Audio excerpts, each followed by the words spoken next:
This is a production of Cornell University. Yeah, let's kick it off. Let's go. Welcome, everyone. This is season 4 of the Cornell Turf Show, something that started really out of necessity during the COVID pandemic when, Frank and I were looking for things to do, looking for people to see in any capacity, even the virtual world. Now we're on season 4, and thanks to everyone who's been listening and enjoying the information along the way. Frank and I have really appreciated doing this. We get to talk to a lot of great people. We have guests on every week. We get to learn a lot of things. Our guest this week is Dr. Arthur DeGaetano, director of the Northeast Regional Climate Center. So we're going to get to a conversation with Art a little bit later, but I'm going to bring in my co-host as always, Dr. Frank Rossi. Frank, welcome back to season 4. Good to see you all. And I'll second that, Carl.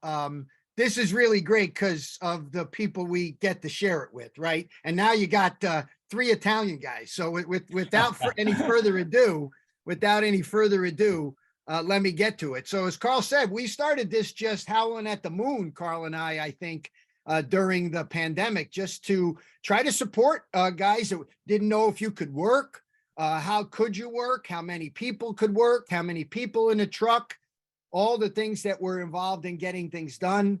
And now it's really created a body of content that someday somebody's going to mine, and they're going to say, wow, that Rossi was stupid, but Schementi, man, he really had it going on. So I like to pick pictures. I still do it. We're very fortunate that we share these things collectively. And for those of you listening on the podcast, I've got a slide that basically shows people laying solder on a bunker in a blizzard. And I think this is what caught us off guard a little bit. But really, in honor of having a wannabe meteorologist with us, I thought that this particular tweet was really typified something we've been talking about, Art, for a really long time, and that is the damn wind. So I appreciated the way this meteorologist presented this. And for those who don't know, Art is involved here in the Earth and Atmospheric Science Department and has personally trained a lot of people, maybe even this particular woman. I was thinking those are bullets directly from my class on the DeGaetano wind speed scale. That's awesome. So great. She could be a student. She doesn't cite you. But listen, before we get going with Art and growing grass, I want to bring in my co-host, Carl, bring you back and also say what a joy it's been working with you, and especially in your new role as the urban environmental scientist, right? We're in the process of hiring a new person for the state park agronomy job and golf course ecosystem job. And Carl, you've assumed this new role, and we're going to give you a chance to rant potentially about one of the topics I've been listening to you rant about for a little while, and the golf balls changing. So Carl, without any further ado, it's all yours, brother. Yeah, thanks, Frank. We're getting into some of these segments now as we progress in some of these seasons. I'm definitely going to get to some of the things I'm interested in my new job capacity, ecosystem services, the value of turf grass and urban landscapes. But the topical discussion for our golf show this week really stems from the recent announcement from the USGA and RNA about a new golf ball. So they announced really their intent to create this model local rule. Basically, they want to have a golf ball for only elite competitions. We don't really know what elite competitions mean yet. That's going to go shorter, somewhere between 15 and 20 yards shorter. There's a lot of hemming and hawing about if it's good for the game, bad for the game. And I really looked at the 2 arguments that the USGA and RNA have made to sort of reason why this is something they should do. And the first argument really has to do with the skill sets of golfers now versus back in the day, and how that's shifted because of the equipment, and is that good or bad? I don't want to get into that today, but that's sort of their primary argument. The secondary argument is what I do want to talk about today. They say in their statement, they said increased hitting distances and course lengthening threatens golf's long-term sustainability. Frank, that's a pretty interesting statement. Well, they got in our lane, Carl. They've got right in our lane. Right in our, and we've studied this. So this is what I want to get into, the idea of sustainability. For most golf courses out there, the only version of sustainability is financial, economic sustainability. Are you making money and able to thrive? But again, we got to go back to, this is competitive elite competitions, right? So when they talk about courses who are affected by the new golf ball having to change their golf course, Marion, St. Andrews, Augusta National, Cypress Point, I got a picture up here for those watching of a new tee box Augusta just made. The 13th hole, they made a new tee box there, about 40 yards they added. They paid $30 million for that 40 yards of course length. That doesn't sound to me, Frank, like a course that's struggling financially or Well, I wish I had that 40 yards of land. I got 50 acres that ain't worth that much. You're paying almost $1 million per yard to lengthen that hole. So economic, that's not what they're looking for here. They're talking about environmental sustainability. Their argument is that because courses have to lengthen, they then have to maintain more golf course, and that requires more resources, more inputs, pesticides, fertilizer, water, greenhouse gases, right? We've studied this, Frank. We've got 2 papers out now looking at pesticide use and pesticide risk on golf courses. Now we've looked at it sort of internationally, not even just in the US. And what our researchers showed in all these cases is that the fairway resource use, the pesticides we apply to fairway, the same is true for fertilizers, irrigation, the greenhouse gases we spent mowing and applying cultural practices to these areas. The fairways are the primary driver of resource use on golf courses because they're very big, right? We may not treat them quite as intensely as the greens, but they make up such a larger area, 25, 30, 35 acres, and especially on championship courses, which have high expectations. So it'd be interesting for us to know how have courses changed, sort of how they lay their course out. Have they increased their fairway acreage over the years? It turns out this has been studied, and it's been studied by the USGA. And the USGA Green Section did this a couple years ago. They mapped courses over time using aerial images and GIS software. And they used 80 random courses. They even had championship courses in there. And their finding was that championship courses had actually decreased their fairway acreage by 6 acres from their inception, despite adding 300 yards of length. That's actually the opposite of maybe what we thought, right? They were saying, one of the USGA's arguments in the statement, hey, we're managing more land, that's unsustainable. From this data, we're actually managing less of that land, of that fairway land, which is the most resource use intensive, as we know from our work. So if you get to my verdict here, is the golf ball affecting sustainability of championship courses? I'm giving that a thumbs down, Frank. That's not what's affecting the sustainability. What I will say is affecting the sustainability are these other factors, the player expectations, right? Green speeds, this comes back to. And when you look at courses, TPC Sawgrass looked beautiful last week, played beautiful, and it's super uniform, right? And that requires a lot of resources to maintain uniformity across 200 plus acres. That's what the players demand. They want every fairway, every green, every bunker, right? All the rough to react the same way across a changing landscape. That's very resource use intensive. And when it doesn't happen, like Chambers Bay, you can see a couple tweets here of pros getting up in arms about that. So if we're thinking about environmental sustainability, Frank, there's a lot of other factors I would address. Well, it's interesting, Carl, that I love this. And this is a wow, right? This is a bit of a wow, because intuitively you think, well, if it's longer, it's got to be more land, right? Because length is going to give you land. And it's so fascinating that they, by their own measure, they're not indicating that that's the case. But it is rendering some of these elite golf courses irrelevant to the thing. You didn't answer the question there, brother. I'm not letting you go. Should there be 2 different types of balls? That's a different question. What I wanted to answer was why are they doing this? And I'm not going to buy the sustainability argument. Good. If you want to say, hey, we want to go to Cypress Point and we want to stay at Pebble and we don't want to change St. Andrews, that's much more of sort of a touchy-feely conversation that I could either take it or leave it. I really don't care. Okay, so no verdict on bifurcation. I don't buy the arguments they're making. I'll put it that way. There you go. All right, so listen, let's talk about golf, and a lot more people are playing. Now that Jim Copenhaver and his Pellucid group is involved with National Golf Foundation, they got really good round numbers. Round numbers are up dramatically from when we started this show. And we're holding on to a lot of people that came back to the game. So for number one, the thing to say is at the end of 22, we had about 40 million more rounds, about 12% more rounds, 13% more rounds in 2022 than we did when we started the pandemic. What's fascinating is the weather sucks, Art. The weather sucks. Right. So look at this data from golf playable hours from Pellucid over a long period of time. Now, golf playable hours is you got enough light, and Jim's secret sauce says the weather factors are good for golf. right, that you'll go out and play golf. So places like San Diego are pretty much only, well, not this year, but pretty much only governed by how long the day is, because it's 70 and sunny every day in San Diego for the most part. So obviously you'd imagine a high volume of playable hours there. And at the other end, a very low volume of playable hours, even here in central New York, where we thought we'd be playing already.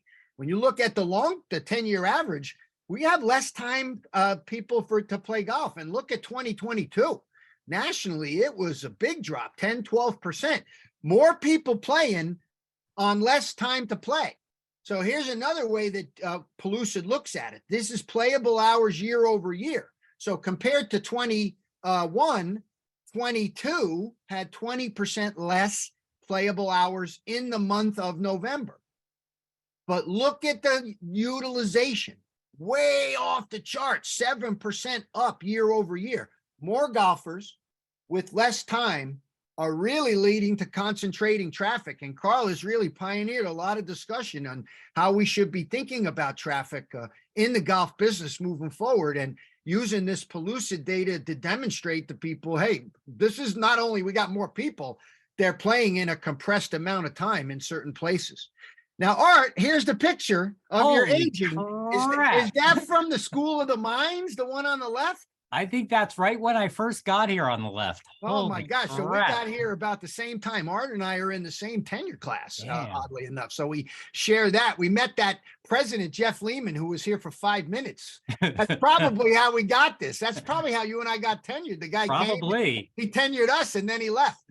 Holy Art cow. and I have been at this a while, and, we started just doing conference calls, and it led to being able to use weather and climate data to try to help turfgrass managers grow grass. And we've been doing this a long time.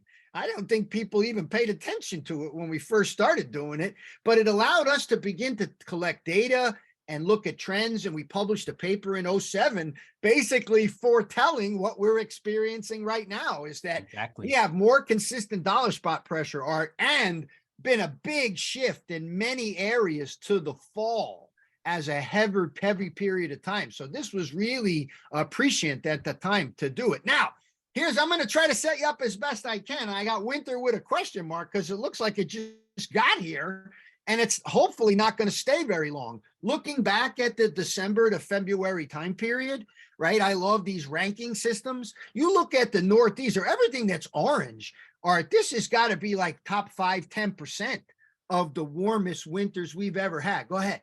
Yeah, I mean, you do the math there, right? That period of record starts in 1895. So if you do the math, those are pretty much, top 1, top 2, actually, in most cases. Okay, so then I was a little surprised by this because I was hearing about not as much snow, not as much rain, but we here in central New York, in central New York here, sorry. There we go. Let me get the pen. And of course, for those people listening on the podcast, you can't see it, but I'm circling the central New York where it looks almost 200% above normal. But I go on Long Island where Beth Page is, and they tell me it's pretty dry down there. So it's on whole. What would you say about the moisture from the winter? Yeah, I think the moisture from the winter helped us out a lot. If you can remember back in the fall, most places, a lot of places in New York and New England, especially Massachusetts, we're really talking about drought. There was a lot of drought as we moved into the fall. So really this map, and if you look at any of the drought maps, really show that the winter pretty much took care of that drought. So we had adequate, or if not above normal rainfall for most places, but not all places. Yeah, that's true. I mean, again, New York and or northern New York and New England, really good rainfall. Stream flow has jumped up, groundwater has jumped up, so everything's looking really optimistic there. But like you kind of point out, as you move further south, things don't look all that good. And on this map, even the further south you go, the worse it gets. So there is still some lingering dryness, not quite drought, but boy, right on the borderline there in Long Island, and as you move into the New Jersey and Philly area. Temperature's been the story, and it looks like 8 to 10 days, we're going to stall again. We got this teaser at the end of February. This is off of your drought page. And it also looks like we're going to be at least slightly on the dry side for a lot of the Northeast, but it looks hard to predict. I know how you feel about anything more than 48 hours. What do you want to say about predictions for the next 8 to 14? I mean, if you went through that time series of my pictures, my faith in the 8 to 14 day forecast has really expanded a lot. And, I actually do put a lot more faith in these in time. And, I think what you're showing the next week here, I think this is going to be short lived. I mean, we're going to have a bit of a cool down. Today, at least up here in Ithaca, it's supposed to almost crack 50. But then drop down a bit as we move into the weekend and things like that. So I think this 1 week period here that you're showing is kind of I think you said it well, a pause basically. Yeah, like a stall. Yeah. The other thing, just looking at it, I know the forecast temperatures again for upstate in our area next week are probably mid 40s, and that sounds pretty good actually. So, but we're getting into that time of year where yes, it's below normal, but below normal is still, getting to be not too bad, I guess. Well, and to your point, thank you for giving me a perfect transition. I stumbled across this data. You know how, Art, we always talk about the length of the growing season and how things have changed over time and how climate change is bringing the climates of New York City, the metro area, maybe closer to the Philly area, on its way to the Baltimore area, right? And we're seeing that with warm season grasses slowly starting to creep up, and frost-free days are an indication of that. So here's some data from growing season length, just looking at that, and you see a real shift in the slope here, Art. And it's the first time I've ever seen people put actual days on it. You're looking at it skeptically. The 80 to 2000 period, 12 days per decade. Does that mean we've added almost a month in 40 years of almost our growing a season? Month. Yeah, right. 10 years a decade. So yeah, almost a month.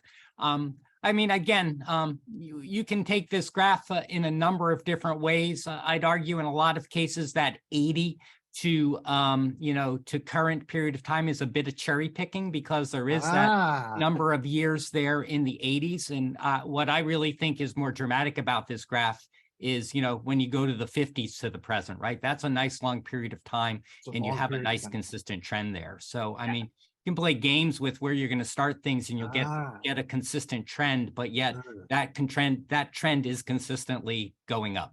Well, and boy, aren't you the perfect guest? Because the topic for today is trends. And, we've advanced some of our understanding of growing degree days in many ways, our use of them, base 50, base 32. But this was a year where we really called into question whether our March 15 start date that we always used historically, and honestly, it really comes as an artifact from the weed control model that was for 2,4-D. We don't use that date, I think, for base 32, but maybe we do. I don't know. I know our models weren't up. So here's the question for today, Art. I mean, I pulled this yesterday. This is the proxy seed head thing from Michigan State. And it's basically saying that, the metropolitan New York area, southeastern New England, all the way into central Pennsylvania should be making their seed head application. So first off, I want to make a little more sense of growing degree days. It's a goofy question. When is a growing degree day not a growing degree day? But my point is about the stall, right? Let's say we counted them since January and we had them that said we had 50 or whatever we had, right? For the last month, it's been sitting there. Does that mean we start at 0, or did we get to capitalize on the 50? And this is the question, because we base, especially in the springtime, a lot of our models on this growing degree day thing. So I want to give you a chance to sort of give us a 101 if I was sitting in your class on growing degree days, and talk about some of the sort of general issues we have and things we still need to learn before we can use these things discreetly.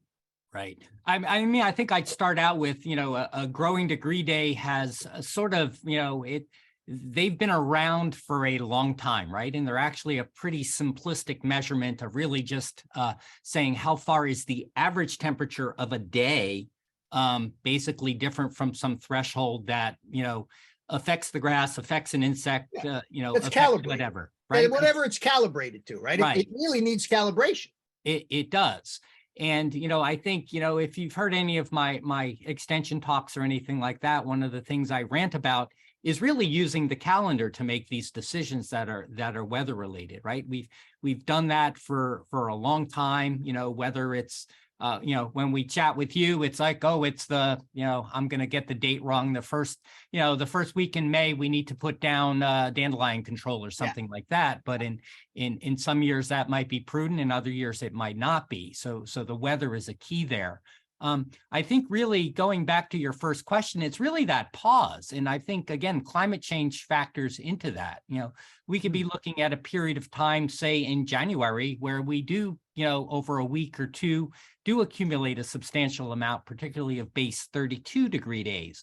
But then, we plunge into the deep freeze, the polar vortex comes over us, and the rest of March and all of February are, pretty much, we're not collecting anything. So, my question there becomes, maybe I'm going to throw it back to you. What would you say in your biology class? Does the turf respond to that kind of jolt in January? And, when it comes out of that deep freeze being covered in snow, does it remember that? Thank you for asking it, because my answer would be, I think it would be set back further. Yeah. If in fact those plants, and some of it is not understood, honestly, because it's probably a function of light. The ground sat bare when it was warm, the sun beat down. We were seeing soil temperatures are at 2 inches into the mid 50s, brother, on Long Island. Right. So, yeah, my feeling is those plants respond to that temperature. I don't know that we know about the potential light impact, because you still are fairly shallow angled at, mid-late February.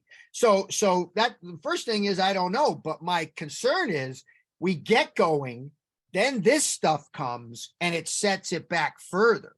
And if I was to say anything, I would not pick up. I'd say, let's just start doing it where it accumulates consistently for 2 to 3 weeks. And then we're back in business. You hit the key word there, right? That's where I was going to end up. It's that consistent. I think that consistency needs to be a part of it, right? If you're going through January and you have a day here and a day there, or even into February, March, and you have a day here, that's very different than this prolonged period of time where the biology, the turf or whatever can kind of pick up and do it.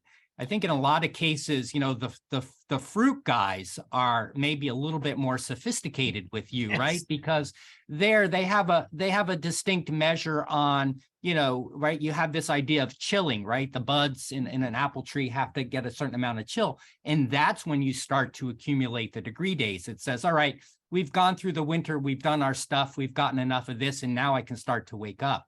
But there doesn't seem to be that in the case of turf or even insects and things like that. So one of the things we've been talking about, we have for the last couple of years, and there's been some research going on in Minnesota, particularly on this, the concept of a false spring, right? That concept of false spring. Can you just take a minute and describe, is this a relatively new phenomenon as part of a signal of climate change, or have the springs always been screwed up like this? I don't know if they've always been screwed up on that. It's become more prevalent in a changing climate. I can go way back, right? Back in my South Dakota days, we did some work actually with tree rings, so long records. And that was one of the things you looked at in the trees, this idea of false springs. You could get these very, very short, small rings where the trees start to go crazy in the spring, and then it gets really cold. And, we all know we count the number of rings to see how old a tree is. Right. But in those cases, there's like 2 rings. There's that false ring because the spring started. So this has been a phenomena that has gone on, for a long time, right? We're looking at 1,000-year records in some of these trees. Okay. I do think it becomes more prevalent as we move on. Again, we did some work with frost risk in apples, frost damage in apples, and a key thing that we see, it's the variation in the temperature, right? We can warm up as much as we get, and there's really not this idea of false spring.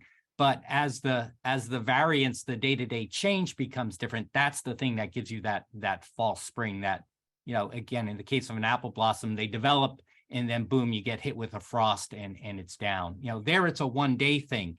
In what we're talking about here, I would say with turf, we need a more prolonged period of time of it being cooler and having a false spring. Okay. So, Carl, are there questions? Yeah, and there's a great question from Jason Griffiths that goes right hear it. along with this. So he said he got some significant growing degree days in mid-February, but the soil temps at 2 inches were still down at 31 degrees. Yeah. He's asking how much is that a key to keep the plant in dormancy, which for turf is good, right? We don't want it to acclimate 100%. that early because then it's going to be more susceptible to winter kill. What would you say to that, right? Yeah, I think that's you first, Art. In some ways, I think that's the easy thing to look at here, right? I mean, we're doing air temperature. We're not doing soil temperature. So a good case, you could accumulate degree days in February, but there's a foot of snow on the ground, right? So that's the easy thing to say, hey, these don't count. Starting to look at the soil temperature. I mean, if the soils are frozen, we do get some data on that. So that might be another way of kind of tempering what goes on in the spring. So, Art, when you said, the simplistic growing degree day calculations, how much of a difference you think there is between doing it daily, hourly, AM, PM? We had an entomologist on, Ben McGraw from Penn State, who pays attention to this a little bit. And he drew some attention to the differences, the way they're calculated. Can you take a minute? I mean, I think number one, ours on our websites are daily, right? They're daily. Right. But what about the differences in measuring them more granularly? Well, I mean, I have two things there. They're totally going to be different, right? I mean, you have, you can think of especially spring days, if we're using base 50 or as a degree day, you have many days in the mid to late spring where the daytime temperature is above 50, but it's still below freezing at night, right? So if you average that out, then you get 0 degree days, even though a good chunk of the day was in the 50s and presumably that the plants were responding to that. Okay. However, so yeah, there you do get a significant difference. I think the numbers we look at about maybe 10%, particularly if you do it hourly versus daily. Okay. However, it really doesn't matter that it depends on what the models were built at. So if somebody built the model all on daily values, right? That's right. That's what you're using in the model. So if you're saying this disease, this insects, this whatever is going to occur at this many degree days, what's really important to go back to literature and say, hey, how did they compute? Okay. So in fact, my question was good. A degree day is not a degree day when there's a foot of snow on the ground. And to Jason's point, well done. A degree day is not a degree day if the soil's at 30 degrees and frozen. So I think it's probably worth in places like that, really paying attention to it. But at the same time, as you get further south, Art, right, they have, it seems to be progressing in the metropolitan areas, in the urban areas. Can you take one more second with our urban environmental scientist here and talk about how this warming potentially impacts grass areas around cities more than it might in rural areas? Yeah. I mean, I think this is a good winter to actually just go out and look at that. I'm sure if you walk around New York City or actually even on campus here, if you've been past Roberts Hall, the witch hazel is already in bloom. It's bright yellow, basically, right? And same thing, we did some new stuff in the city where the trees are actually in bloom. And that city environment just adds so much to the temperature. It kind of tempers those fluctuations that we talk about. So in those types of environments, yeah, it's key actually. Because the mass heats up, right? All that paved mass, right? Yep. And it's like a big old heat sink, right? It's like, sitting around the campfire and the rocks are still hot in the morning, basically. That's right. All right, Art. Well, there we go. The fastest 30 minutes, Carl. We defied the space-time continuum. Thanks for coming, Art. We turned right through it. Yeah. Thanks a ton, Art. Thanks. Always a pleasure, Carl and Frank. Yep. It's thanks everyone for joining today. We'll be back right again tomorrow with our sports show. One of our attendees today, Ben Palmer, is going to be on tomorrow. We're going to quiz Ben on some of the spring maintenance practices he does, and a new New England regional BMP document for the sports turf. Looking forward to it. Be a good conversation. Thanks, everyone. We'll see you tomorrow. Thanks, Carl. See you, Art. This has been a production of Cornell University, on the web at cornell.edu.